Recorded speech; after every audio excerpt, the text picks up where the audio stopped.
Hi, hello everyone. Thank you very much for taking this time to consider listening to our AMA. We have here our partnerships announcement. We're gonna push it to our newsletter tomorrow. So I'm gonna let Carlos here make an introduction about himself, and then later we can chat about his project and why we partnered up with them and what is their vision for gaming. So Carlos, thank you very much for joining us. Thank you for the invite, Edwin. It's a pleasure to be here with your community at Bricken. On our side, well, a brief intro of myself. I'm a computer science engineer. I've been doing blockchain for a little over 5 years. I've done everything from smart contracts to deploy new layer ones to work on side chains in Cardano. So I've been across multiple ecosystems in the industry, and now leading up DEGA, where we are building layer twos for gaming as a service, right? So our goal is to be able to allow anybody that wants to build a game with blockchain features to be able to focus on their game, focus on their metaverse application, while we handle the complexities of decentralized protocols and blockchain. Amazing. So, I mean, in the end, what is the focus on DEGA? Like when you say allowing anybody, can you jump further as to what you provide to companies? Happy to do so. So, right now, if you say, let's say you're an Unreal Engine development studio, right? And you say, well, the ownership of digital assets through NFTs is a pretty interesting thing. We want our community to be able to, feel true ownership of what they have. We want to enable, integration with tokens so that people that are unbanked can still participate in the gaming economy. But then if you set out to do this mission, as you know, in Bricken, building blockchain tools yourself, it's quite an adventure, right? Like you need to have your blockchain architecture, you need to work with people that know about security. And that's if you're building, let's say, on top of an existing chain. If you're a game, you might need your own chain, right? Just because there's so many transaction throughput. If you go to Ethereum mainnet, it'll be crazy, right? Like you'll basically, it'll be too expensive. And if you're going even with other protocols, right, that have lower fees, it would probably still be, too congested, right? So you're probably going to need your own layer two that allows you to integrate with the existing blockchain ecosystem, but also gives you the high performance you need, right? So doing this is way too expensive, right? Like all the things that I just listed, security, architecture, deploying new layer twos, integrating with the existing ecosystem, we're talking easily over $1 million just on the blockchain side, right? So there's no way, a gaming studio is going to come in and start spending that amount of money. So what we do is basically what AWS did for the cloud is what we're doing for blockchain, right? Like if you recall, back in the olden days, before we had AWS and the cloud, if you wanted to set up your own internet company, there was no such thing as automatically scaling, right? Like you had to basically set up your own configurations. You had to set up your own bare metal servers. You had to configure the network layer, everything, right? And now how easy it is to set up, a few servers in the cloud. We literally just jump in, credit card, click, click, click. You have all that you need to be able to build an internet company, right? So that's exactly what we're doing for blockchain gaming, right? We're going to be able to allow people to just jump in, create layer twos, create NFT marketplaces, anything that they need on a few clicks. Amazing. Very, very thorough. Thank you for that amazing explanation. So, I mean, I like to always go to the genesis. So, how did DEGA started? Like, how was the beginning? How you guys ended up doing this? And well, that's super interesting for me, obviously. And then for the community, so we know like how long you've been in the market pursuing this vision of yours and this project, of course. Oh, can he drop Carlos? Oh, there you go. I lost you for a bit.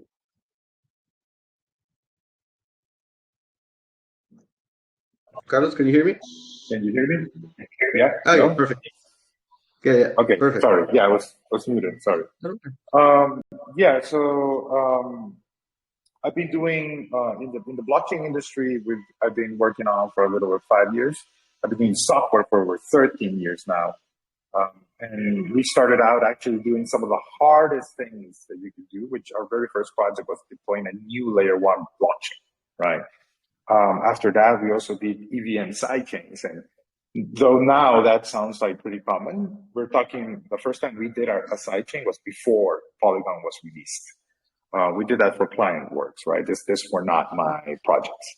And then we did a cross-chain DEX back in the day before Uniswap had even come out. So it allowed you to do trades between multiple protocols, Bitcoin, Ethereum, Litecoin, and Circle, stuff like that. So we've been fighting the good fight for a while now. The reason that we set out to build DEGA particularly is because, as you know, right now UX is a little bit of a problem in the industry, right? UX and performance, right? If you try to bring somebody that's used to Instagram, Facebook, Google, which is literally anybody that has internet, right? And you start showing them, oh, come and connect to this DEX and use MetaMask or use Nami and Cardano and stuff like that. It feels such a barrier to entry for them, right? Like, and instead of using, their email, you got to create this private keys and then you got to set up some configurations and whatnot. It's too complicated, right? And for developers, right, if that are used to writing in SQL Server or MongoDB, you tell them, hey, now you gotta, wait a few seconds to be able to get a confirmation from your transaction. In the computing world, seconds are like years, right? Like you want to record. We're used to recording in centralized systems in like 10 milliseconds, right? So for anybody that's not technical, like if you grab a second and you divide it by 1,000, we're used to working in 10 of those, right? So basically, blockchains are insanely slow for the average user and the average developer, right? So that's where layer twos come in, right? And that's what we want to be able to provide to anybody that doesn't have an in-house blockchain team, the capability to rapidly spin up layer twos, right? Just like you spin up servers in AWS, just like you spin up websites in Squarespace or with WordPress, just like that. That's the type of experience we want to create. And also we're partnering up with certain companies that are building protocols that allow to end users to be onboarded like in a minute, right? Also with username and password instead of having to go through all the issues of setting up a MetaMask wallet or a Nami wallet or any other type of Web3 wallet. So that's why we decided to build this. The reason that we chose gaming, because a lot of people ask us, well, it sounds like what you guys do is generic, right? Why would you focus on gaming? And I always tell people, well, computers and software don't need to rest, right? You can run software 24/7, but humans do need to rest. So humans need to focus so they become effective, right? So gaming is a natural gateway for blockchain. We believe that it'll be like the gateway drug to mass adoption. Because one, gamers are digitally native, right? I don't have to go to a gamer and preach to him, hey, digital assets have value. He's going to say, of course they do. Of course they do. I spent a lot of money on digital assets. Of course they have value. So that's one thing. And then the other thing is we see that we're heading towards the gamification of everything, right? And a good example of that one is Duolingo, right? Duolingo has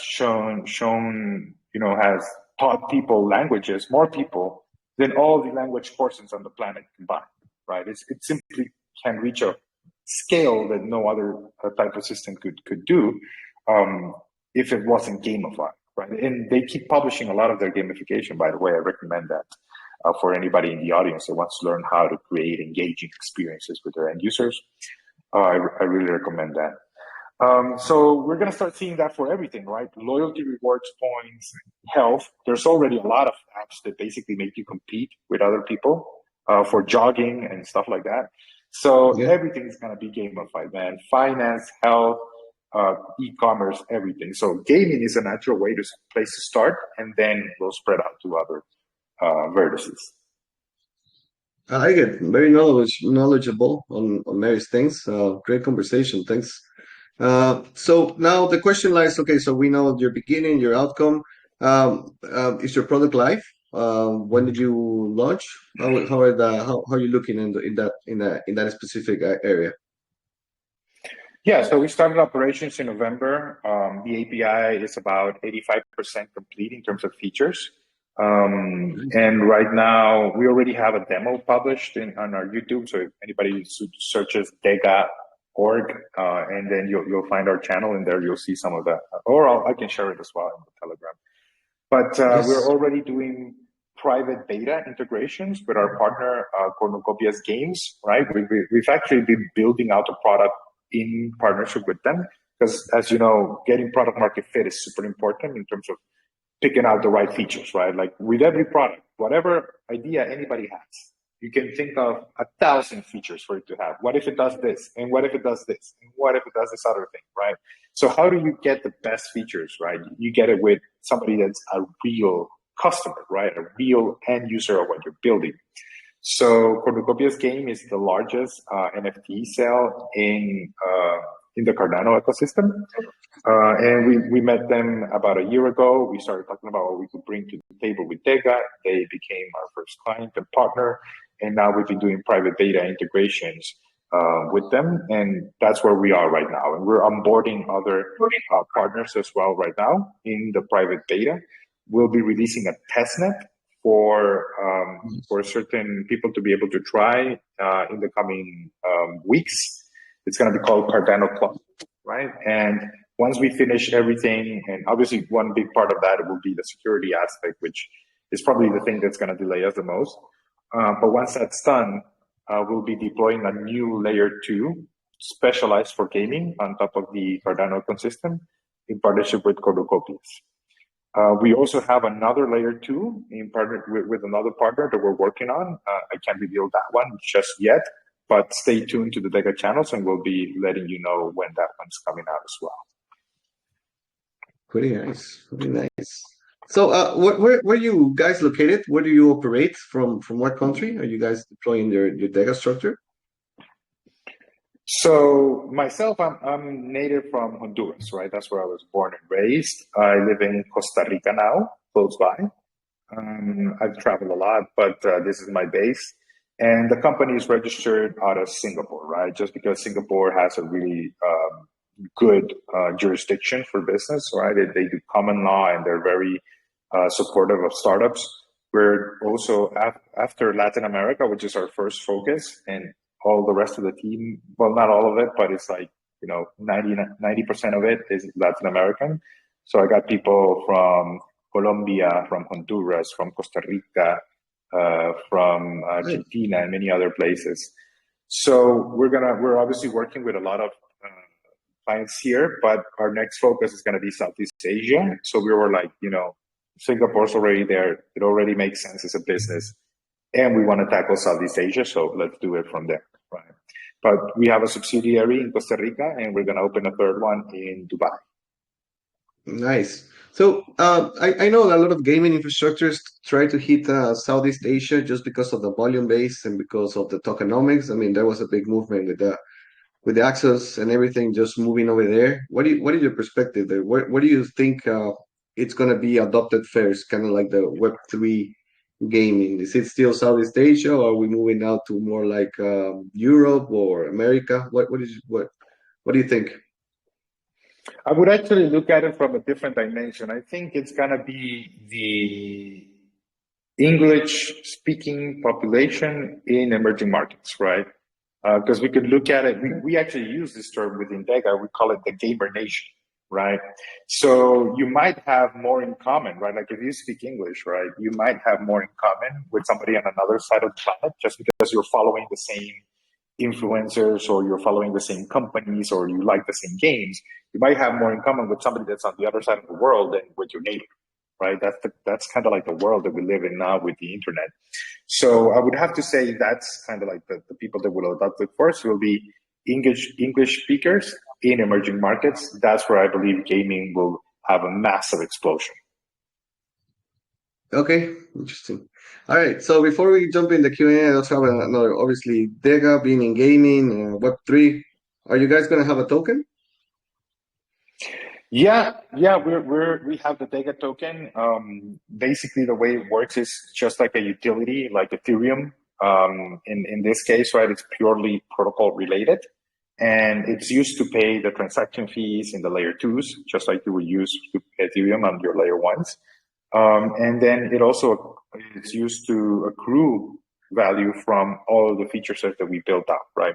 So when we give you a layer 2, we call them meta chains because they come with pre-built-in components, right? We come in with a pre-built white label NFT marketplace, a white label DEX, a white label token minter for NFTs and for ERC20s.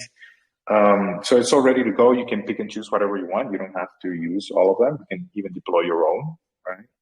But all of these fees that come from these platforms, like for example, if you're doing NFT trading, right, in our white label NFT marketplace, the secondary market fees that the platform charges, they're all going to go to buy and burn data, right, which creates a deflationary model. So we're taking what Ethereum did and improving on it in the design, in the sense that it's not just the transaction fees that we're taking, but the fees across all the application layer as well. Interesting. So what? So is your are you right now pre-selling your token? It's in the private round. How are you looking into that? What is the current status? Yeah. Right now we're in a private pre-sale, right? So anybody that's angel investor or managing a fund, feel free to reach out. And we have a form in our website where you can register, or hit us up in our DEGA channels as well. And at the same time, in June, we're implementing a new concept called ISPO, Initial Stake Pool Offering, which basically consists in people being able to do, instead of buying your token, what they do is they do a staking, right, in a pool that generates yield, and then the yield goes to DEGA, right, in exchange for DEGA tokens, right? And we have a whole article explaining that. But the point is here that the people that want to participate don't have to spend their principal capital, right? They retain their money. If they have, let's say, $100,000, they will always keep that. But the yield that those $100,000 are generating in a crypto stake pool is going to go to DEGA in exchange for DEGA tokens, right? We're starting off with Cardano, and then we're going to be implementing this technology on Polkadot, on Ethereum, and on Matic subsequently. I've never heard of this concept. Makes a lot of sense. I like it. Very interesting. Um, okay, I'm gonna have to take a look at and study that because yeah, you're using the staking to lock the value, but the value is not going directly to DEGA. It's only the yielding that you're gonna be performing on top. So it's kind of like you're taking the loan out of the staking pool somewhere related like that. Very interesting. Yeah. I like it. Yeah. What's a new concept, huh? Thank you. Definitely. Yeah, and we're productizing it so it can be used for other companies, right? So, for example, right, this is something that you and I slightly had a conversation on. Like, for example, some of your partners might start off doing STOs, right, and then they might want to do a different type of offering later on in their development, right? And for us, as we're bringing new partners for gaming, for example, esports teams and gaming studios, right, we're gonna refer them to Bricken, right, for their launch pad. And after they've done that, right, if they want to have a second boost in their community, then we can work with them on the ISPO model. Because we definitely don't see it as a replacement for launch pads, and we don't see it as a replacement even for private equity, right?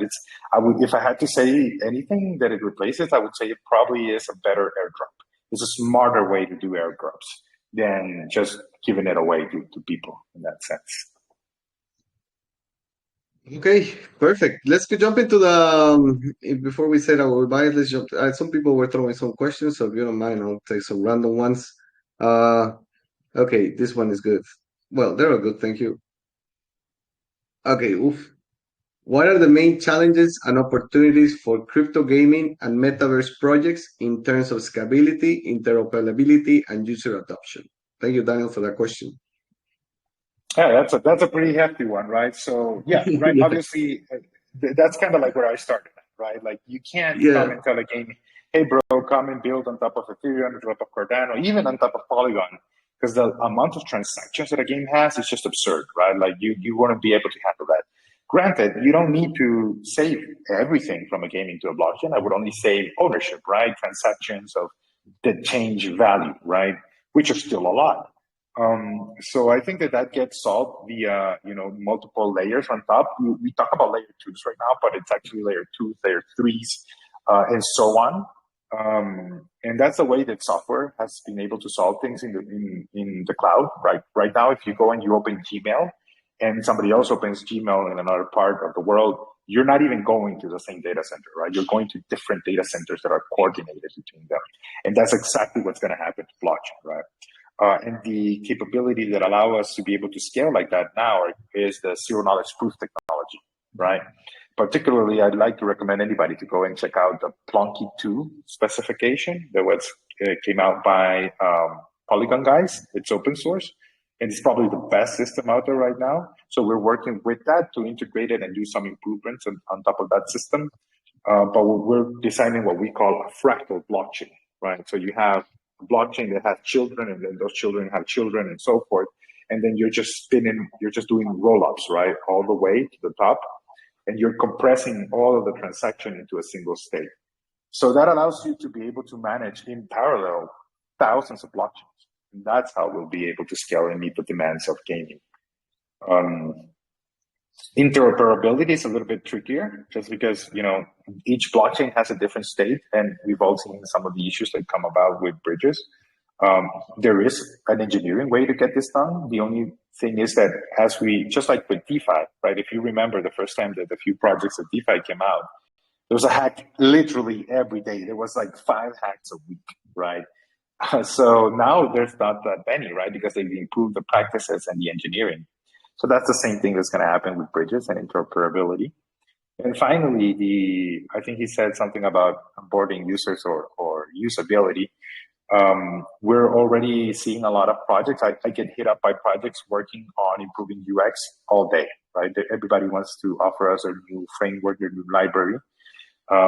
There's one that I like. I can't mention their name just because we haven't signed anything.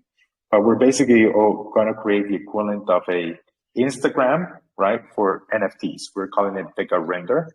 And with that application, allow people to be able to buy, sell, send, and receive NFTs as easy as sending pictures on Instagram. That's our goal there. Very nice. I like this one. How do traditional companies in the video game industry, Sony, Nintendo, fit in the Web3 gaming? The eternal question. When is Web2 jumping in? Yeah, that's a really smart question. And that's something that most people aren't thinking about right now. Number one, I think that obviously they have the innovator's dilemma. Right? We've all seen that. So I don't expect literally every single Web2 gaming company to jump into Web3, right? It doesn't necessarily have to happen. There will be some that will do it, right? Now, how do I see them matching up at the beginning, right? I think it's a pretty straightforward way to go about it if you actually think. And I think that Bricken actually plays a key part of this in the future. Because one thing I always tell everybody, if nothing else, blockchain has proven that it's a damn good fundraising mechanism, right? If we just cut out anything else, it's really damn good to be able to raise funds in crypto, right? So right now, if you have an esports team, let's say, and you go to the bank and you're like, hey guys, I need a loan. I want to scale my business. We're generating revenue. We're doing pretty well. Oh, and what do you do? Oh yeah, we play video games, and we get paid for that. They're going to laugh you out of the bank, right? They're not going to give you a cent. So they have nowhere to go, right? All of these, we call them gaming ecosystem companies, right? All of these gaming ecosystem companies like esports or the studios that build on Roblox or the studios that do design for skins, right? All of these guys that are the lifeblood of the gaming industry have no support, right? They get no credit and even less investment than the gaming companies themselves. So I believe that something that's a straightforward match for them is to be able to do fundraising for their companies through crypto and do either revenue share agreements or do NFTs or memberships and partnerships or integrate it into the usability of the games that they're building.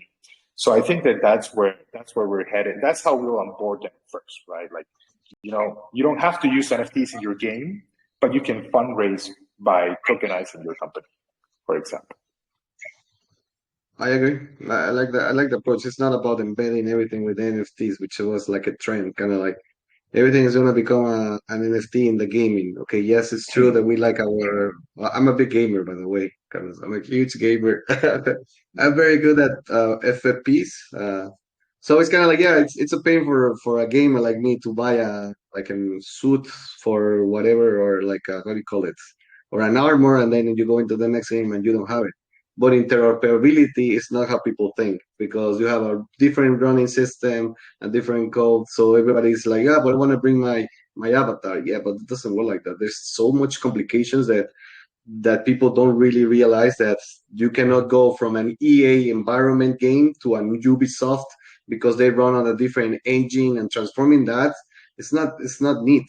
So maybe we have to go still to the basics, right? And then I was also very much against everything that was happening with the play to earn, like, or horrible gameplay, horrible graphics, pure yielding API, and it's like, okay, so that's a gambling, it's not gaming, because I tested something and I was like, it's not even fun. So why would I go here? I'm a gamer. Maybe I'm not there. Maybe you want the gambling people, so don't put it as a game, put it as a casino, because in the end, it's what you're building. So I think there's still a lot to build, but super interesting sector. I mean, we're hearing, yes, sports booming, gaming industry infrastructure. This year there was a lot of movements around. So I have my certainty that you guys are going to make it, because you are going to be in the sweet spot.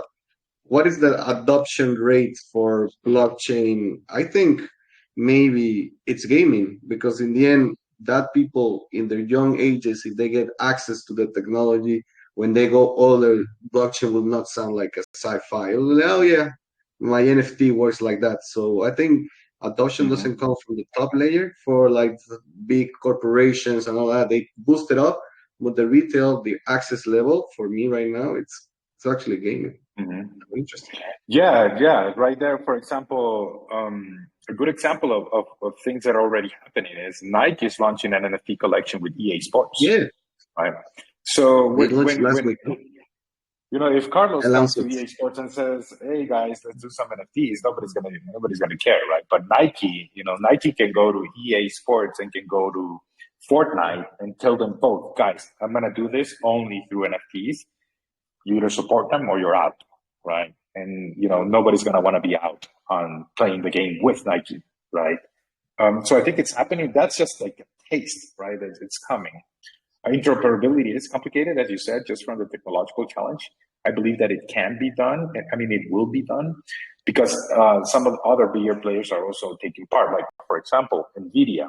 So I don't know if you've seen the NVIDIA service offering on their cloud systems. It's getting wild, man. It's getting wicked. Like I've seen people do an asset that's on the cloud, and they're modifying them in Blender and also on Unreal Engine. That's like at the same time, right? In synchronously. So those guys that have the muscle, they want interoperability, right? Because they're not building the games, right? They just want to be everywhere. Nvidia wants to be everywhere. Nike wants to be everywhere, right? So basically, these guys are the ones that are going to pressure some of these games to be interoperable. But in the meantime, the funding is where I think it's going to be the key, right? And dude, we only need one TikToker streamer saying, guys, I raised funds for my esports team with Bricken, right? You should try it. We raised, I don't know, $1 million or something like that, right? And every other streamer in TikTok is going to come to you for that, right? So I think that that's going to be one of the key parts for integrating Web3 with gaming. Amazing. So let's do the closing note. Carlos, thank you very much, first of all, for coming to this community. I think this is our second time that we read something related to gaming. We brought an NFT project, I think, in the past. Uh, but now we go into infrastructure. As breaking is infrastructure, it makes sense for partnerships that if we allow gaming companies who want to be tokenized, we can provide them, hey, look at these people building something that you might not require anymore to build. Because everybody has here a concept in blockchain, I guess, on this vertical specifically, that you have to build everything. It's like, no, even Web2 Mm-hmm. people don't build everything. It's like, why are you crazy like that? But it happens, I'm going to Mm-hmm. create my own smart contracts, my own infrastructure, my own layer, my own blockchain. And it's like, okay, so where is the product? But thank you very much for that. I think we're going to go and announce tomorrow in our newsletter the partnership, so we can see how we can both grow. Thank you for having us. Everybody, please look at the links that she's our moderator just published. You have the Twitter, you have the Discord. I strongly suggest you check it out. When you open the retail investment for your token, feel free to stop by. We'll do a follow up with Leama. You tell us how you guys are growing. Maybe some people here will decide to check it out. Let's just keep doing this so we can both our community can see you, how you guys are growing, where you guys are headed. So don't hesitate on making announcements on our community with the partnerships that you close or whatever you need. Thank you, Edwin. It's been really a warm welcome that we've received from yourself, your team, and the freaking community. We're really happy to be here with you guys and being able to share what we're doing. For everybody, closing thoughts, it's just like we already published the first layer 2 that we're deploying. The second one is coming up soon. Join us in our channels to stay tuned for the details on our ISPO coming live on June 19th. And for those that do private round investment also, please do reach out and we're happy to talk with you. Looking forward to all the beautiful things that are going to be coming this next year in blockchain. I'm sure that DEGA and Bricken are going to be building together magnificent products. All right. So all the guests before they leave, they have to answer a silly question. What is your favorite pizza? My favorite pizza is, I think it's pronounced quatre fromage, which is like 4 cheese. So that's my favorite one. All right, you pass the test because whenever somebody says pineapple, we just ban them from the community. It's like you're not allowed. So there's one with bananas. My girlfriend's favorite is actually also the 4 fromage. So yeah, someday we can have all pizza together. All right, Carlos, an absolute pleasure. Let's keep in touch. We announce tomorrow, everybody. Remember that we're going to publish this on our YouTube channels. Also, Carlos, feel free to use it for your own community because you gave us a lot of insights on gaming. And I'm actually very excited to start reading your staking methodology because I've never heard it before and I find it very interesting. So congrats on that. Innovation comes from all senses, even from how you finance yourself or crowdfund, because the market right now asks us to be more trustful. And I think that generates a lot of trust value. So great initiative, man. Thank you. All right. Well, a pleasure, everybody. See you. Absolutely. Goodbye.